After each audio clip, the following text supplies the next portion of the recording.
one of the affected retired employees filed a case and won the case that 15 years of commuted period is totally wrong after calculation, deeply calculation of the account.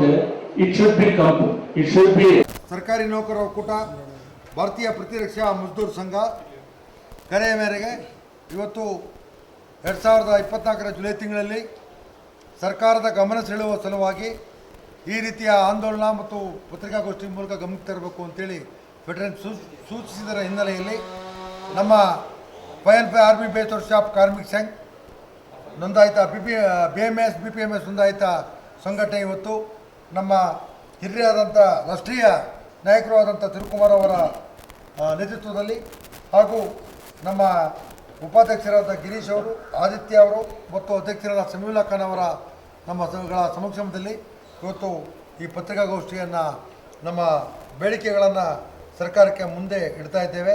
ಹೊಸ ಪಿಂಚಣಿ ಯೋಜನೆ ರದ್ದುಗೊಳಿಸಬೇಕು, ಖಾತರಿ ಪಿಂಚಣಿಯ ಯೋಜನೆ ಹಳೆಯ ಯೋಜನೆ ಅನುಷ್ಠಾನಗೊಳಿಸಬೇಕು, ಕೇಂದ್ರ ಸರ್ಕಾರಿ ನೌಕರರ ವೇತನ ಭತ್ಯೆಗಳನ್ನು ಪರಿಷ್ಕರಿಸಲು 8ನೇ ವೇತನ ಆಯೋಗ ರಚನೆ ಆಗಬೇಕು, ವಿವಿಧ ಖಾಲಿ ಇರುವ ಕೇಂದ್ರ ಸರ್ಕಾರದ ಹುದ್ದೆಗಳು ಭರ್ತಿ ಕೂಡಲೇ ಆಗಬೇಕು ಅಂತೇಳಿ ನಮ್ಮ ಸಂಘಟನೆಗಳು ಆಗ್ರಹಿಸಿದೆ. 7ನೇ CPC ಪ್ರಕಾರ ನಮ್ಮ ವಿಮಾ ಮೊತ್ತ 15 ಲಕ್ಷಕ್ಕೆ ಏರಿಸಬೇಕು ಅಂತೇಳಿ ನಮ್ಮ ಆಗ್ರಹ.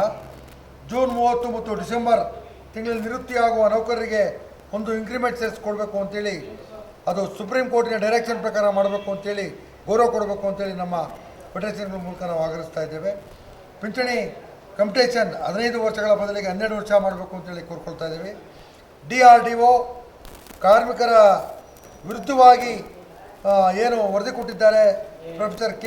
ವಿಜಯರಾಘವನ್ ಅವರ ಆ ರಿಪೋರ್ಟನ್ನು ಕೂಡಲೇ ಅದನ್ನು ರದ್ದು ಮಾಡಬೇಕು ಅಂತೇಳಿ ನಮ್ಮ ಈ PNP ಆರ್ಮಿ ಬೇಸ್ ವರ್ಕ್ಶಾಪ್ ಕಾರ್ಮಿಕ ಸಂಘ ಪರವಾಗಿ ಫೆಡರೇಷನ್ನ ಮೂಲಕ ನಾವು ನಿಮಗಳು ಗಮನಕ್ಕೆ ತರ್ತಾ ಇದ್ವಿ. ಸರ್ಕಾರದ ಒತ್ತಾಯ